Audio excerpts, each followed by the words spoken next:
It was Christmas on the island of Sodor. All the engines were working hard. Thomas and Toby were busy carrying people and parcels up and down the branch line. Everyone was happy. Only the coachers, Annie and Clarabelle, were complaining. "It's always the same before Christmas," they groaned.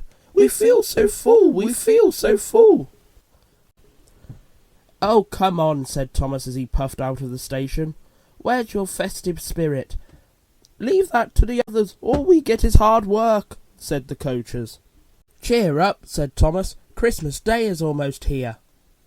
By the side of the track was a lonely little cottage with a familiar figure standing by the gate, waving to them.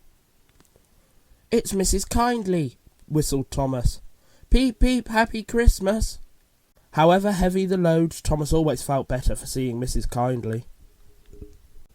"Christmas just wouldn't be Christmas without Mrs Kyndley," he said, and puffed thoughtfully on. When work was over, Thomas went to see the other engines. It was a scene of great celebration. Their coats had been polished, and they felt very proud of themselves. "Huh," said Gordon. "Just look at us. Your driver will have to work fast to get you to look as smart as us." "Never mind that," replied Thomas. "I've something important to say. Do you realise it's been a whole year since Mrs Kyndley saved us from a nasty accident? You remember when she was ill in bed and—" "Yes, of course," interrupted Edward. "You told us how she waved her red dressing gown out of her window to warn you about a landslide on the line ahead." "And you and Toby gave her presents," Percy joined in. "And the Fat Controller sent her to Bournemouth to get better." But, said James and Henry together, the rest of us never really thanked her properly. "Exactly," said Thomas triumphantly. "So now I think we should give her a special Christmas party." The big engines were delighted, and so were their drivers and firemen. "We'd like that," they said. "A party will be fun. We'll ask the Fat Controller." The drivers felt sure that the Fat Controller would agree, as indeed he did. "A party for Mrs Kyndley," said the Fat Controller. "What a splendid idea, Thomas. Mrs Kyndley is a very good friend to us all." Everyone was looking forward to the party, and the engines were soon making plans. Then suddenly silence fell. The Fat Controller had bad news. "The weather's changed," he said. "Mrs Kyndley is all snowed up. Toby says he will help to rescue her. You must help too, Thomas. There's no party unless you do."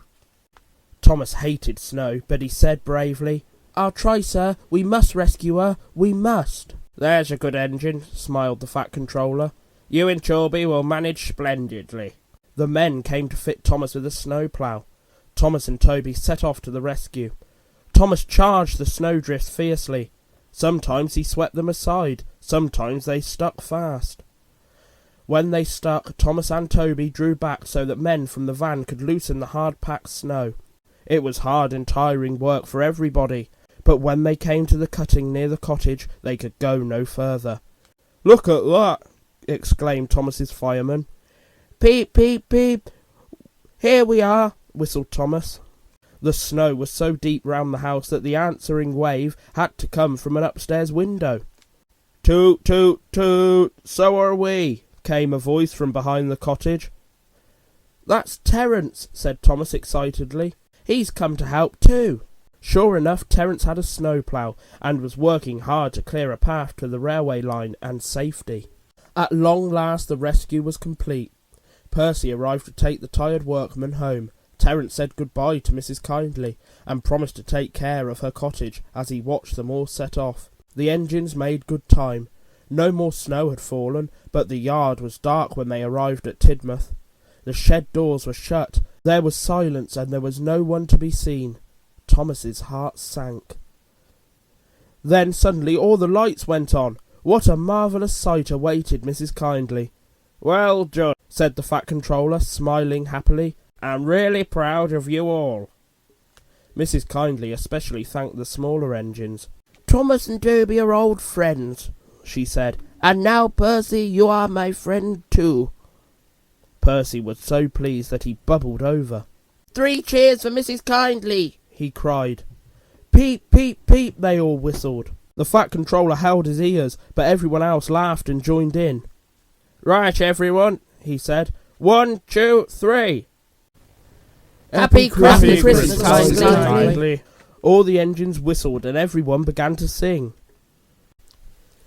We wish you a Merry Christmas. We wish you a Merry Christmas. We wish you a Merry Christmas and a Happy New Year. Thomas the Tank Engine and his friends thought it was the best Christmas ever, and Mrs Kyndley could think of nowhere she would rather live than here with them on the island of Sodor.